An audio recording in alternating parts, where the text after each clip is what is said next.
We happen to have rain coming in today, so perfect timing for this video.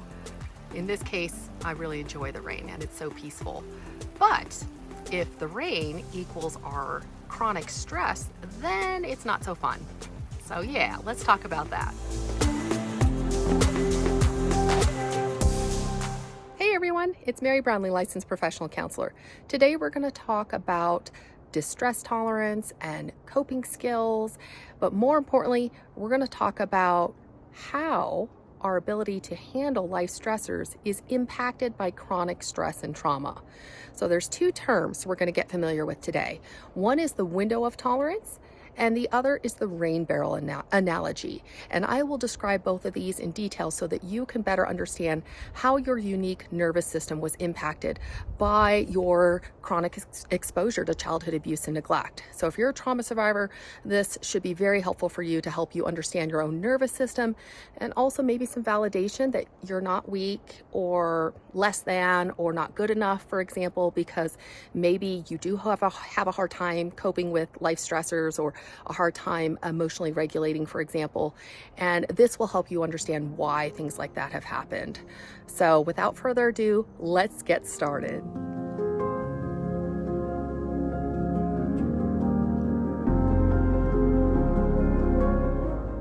All right, let's pretend these two classes are two separate individuals that grew up in separate households and had different experiences with trauma.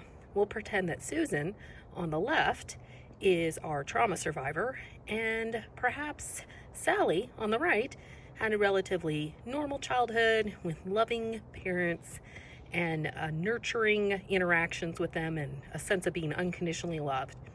All right, so when we're born, you can think of us all kind of starting with relatively the same amount of stress and traumatic experiences, right? We don't really have a lot. So what happens is, as we live our lives, we're exposed to various traumas. So here we go. I'm going to pretend that the rainstorm of life, so to speak, is pouring over Susan on the left with the various trauma exposures she's had. So let's go ahead and pretend here that maybe her mother was emotionally distant and she didn't have a lot of nurturing experiences. And let's pretend her father was verbally abusive, so some more stress is poured in. And then now let's pretend that also her mother beat her quite a bit as a child. And here we go, we got some more stress pouring in the system. And maybe she also experienced childhood bullying in grade school and maybe high school. All right, yeah, that one really hit her. And let's say a few more stressors. Let's see. Some verbal abuse along the way, some, heck, why not pour some psychological and emotional abuse in there, and for good measure, let's pretend that she got into a car accident as well, maybe when she was a teenager. All right, so as you begin to see, her cup is quite full already, and maybe she's now approximately 18. Why look, there appears to be some more rain coming our way. So alas, you can never tell when the next rainstorm will hit, right? All right, now let's talk about Sally. All right, so Sally had that relatively nurturing childhood, but maybe she had a couple of teachers that were kind of mean to her in grade school. So she has a little bit of trauma, a little bit of stress. Let's see, maybe she had a friend who was her best friend but then ditched her, and that really harmed her and hurt her feelings quite a bit. All right. But otherwise, Sally gets to go home and talk to her mother and her father about what she's experiencing, and they nurture her and support her, hug her, let her cry on them, and she's able to maintain her stress levels. They don't really go up then, because as soon as mom and dad are there for her, what happens is some of her stress pours out because she's getting nice support here. All right, so we poured some out and it's not as high as it was anymore. All right, so now let's pretend that they're both about 18 now. And so what happens, just as what's happening literally right now around me, is there's another rainstorm or stressor that's happening. So both these girls are 18. Perhaps now, there's some stress going on in college, and Susan is struggling with grades because she has, maybe some depression and anxiety by now. Oh boy, And let's say Sally on the right, she's doing pretty well, college, no big deal. She has good support from her parents. In fact, they've let her live with them, so she's really not experiencing too much stress. It's easy for her to manage. All right, let's pretend something else happens. Maybe Susan gets married and Susan has several miscarriages. Oh boy, oh boy. So now she's just overflowed. It's too much for her nervous system to handle. And let's pretend again that Sally on the right, maybe she also suffered a couple of miscarriages. So she does get a little bit of stress. But again, she has had such good support in her life that it doesn't really overfill her rain barrel. So this is how it works. More storms of life, the person with trauma on the left is going to completely overfill, because really they're always very full at the top because they have chronic stress and trauma in their life. Versus the one on the right, you may have a storm that comes over, but they got plenty of room, right? And if they get lots of good support and love and nurturing, you can even pour some of that out, because it's going to make the stress and the trauma go down. So this is why trauma survivors cannot handle a lot of life stressors, and are really, literally, our cup is overflowing on a regular basis because we don't have a lot of social supports, and also our system has been exposed to chronic stress and trauma.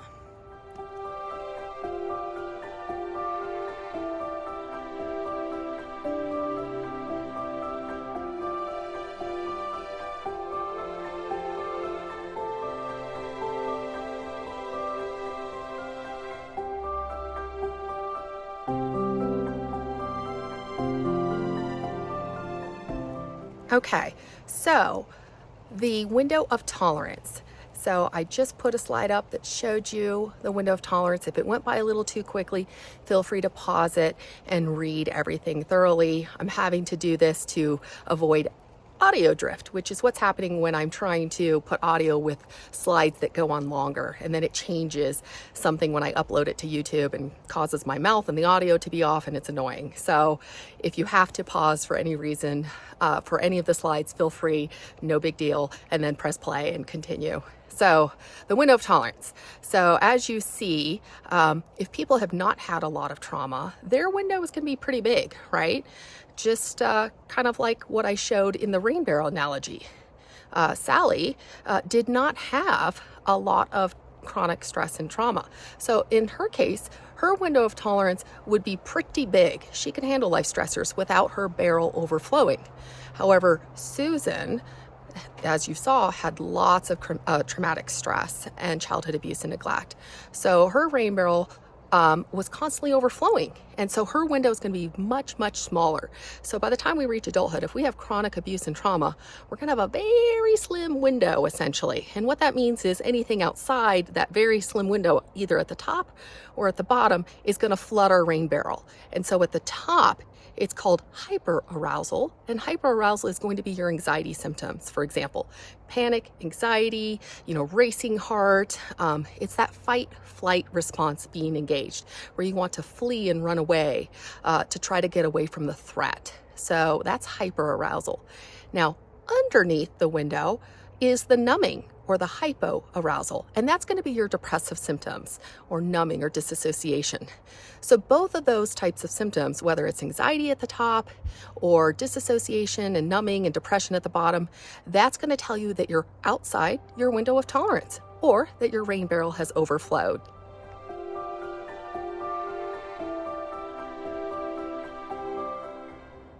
Okay, so what do you do if you have a low window of tolerance or your rain barrel is chronically overflowing, right? So if you're a survivor of childhood abuse and neglect, you're going to have some difficulty with everyday stressors, or even worse stressors that continue to pile up into adulthood. So the ticket here is that we can grow our window of tolerance over time. We're not stuck with a very narrow, thin window of tolerance. So we can learn things like distress tolerance and coping skills and emotion regulation skills, but also healing our trauma will naturally grow that window anyways. So when you get into therapy with a good trauma therapist, already you're going to be receiving really good social support that's going to help your nervous system start to expand its tolerance for stress. Finally, you're getting that really nurturing social relationship that is actually what you needed. Just like Sally, she had nurturing parents, so every time she had a stressor, she could go to them and cry and feel relief, and her nervous system would calm because she had a safe person that she could rely on. So that is really key here in helping our nervous systems regulate, is social support, safe social supports, of course. So if you don't have any at first, your trauma therapist can be your first kind of healthy social support to help begin to calm your nervous system. Another great one that helped me tremendously was exercise. So I became a runner very early on when my complex PTSD was at its worst. And I noticed an immediate benefit from exercise. And the more I did it, the more it became cumulative. And I began to be able to handle stress much better on a regular basis. And my PTSD symptoms started to lower and my nervous system became calmer throughout the day. A third one that I love is guided meditations. So I would listen to guided meditations before bed, and they were dealing with like anxiety or depression. And what I noticed is that during the day, I would experience a lot less negative thoughts that were kind of flooding my brain all the time. So a lot of those intrusive thoughts and negative thoughts started to calm down, which calmed my nervous system. So those are my top 3 that I love, but also there's other great coping skills just in general. Like maybe, for example, if you feel your stress going up, it would be important to try to find something to make that stress level go back down. So whether it's like reading a good book, watching your favorite movies, trying some yoga, or maybe going for a walk with a good friend, whatever helps your unique nervous system calm down, I encourage you to use it, because this again will help us grow that window of tolerance over time. And the more you practice these, the better you get at them, and the more your nervous system learns to calm down. I hope you found this video helpful. Please leave a like and subscribe if you did. If you watched this all the way through, thank you so much. It really helps the YouTube algorithm grow my channel. And I so appreciate all of your support. And I look forward to seeing you in the next video. Take care, everyone.